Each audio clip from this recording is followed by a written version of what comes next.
What do you believe about depression? Do you believe depression is a real thing? I believe that feeling depressed is real. I don't believe depression as a clinical disease is real, no. Really?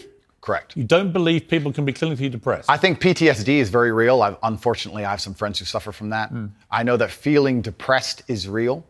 I believe that the number one power you have against these things are trying to take control of your own mind and affecting your own life. I believe that it's not healthy to hand over all your power and believe that depression is an outside disease that you can't affect. I know that when I've had difficult periods in my life, and also many of my friends, like I've said, suffer from PTSD and been through terrible things. I've lived a very difficult life, and I know people who have, that the things that made them feel better is when they woke up and said, you know what, I'm not going to allow this to damage me anymore. I'm going to take responsibility. I'm going to get up and I'm going to fight this as hard as I can. Right, and by the way, on that, I agree. So we agree. Right? My favorite speech is the Rocky Balboa one. Okay, so then we agree. No, we do. Here's where we don't agree. Piers. You don't, no, hang on. You got to let me Sure. interject when I don't agree with you, Sure. right? Where I don't agree with you is that there's no such thing as clinical depression. There absolutely is. Well, it's a proven scientific medical reality.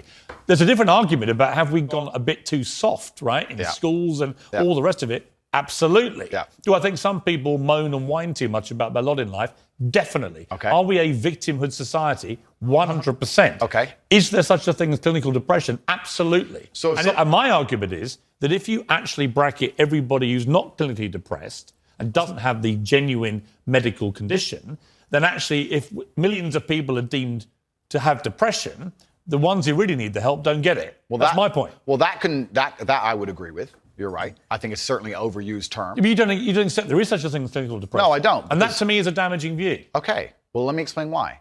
If someone comes to me and says I'm clinically depressed or I feel very, very sad, I would say the first thing you need to do is stop accepting the identity of a clinically depressed person. Stop accepting you have no control over this. And what you need to do is stop identifying that way, and let's work together to try and fight against it. But there isn't an eminent doctor in the world who would tell you there is no such thing as clinical depression. Who would not tell you that some people it's simply beyond their control. I think Johann Hari wrote a book saying exactly that, my friend.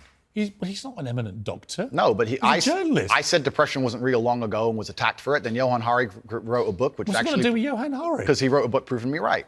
Most people... Johann Hari's a journalist. Sure. And my point is that a lot of people who are clinically depressed are suffering with something in their life. And if you fix the problem in their life, perhaps they won't feel depressed anymore. No,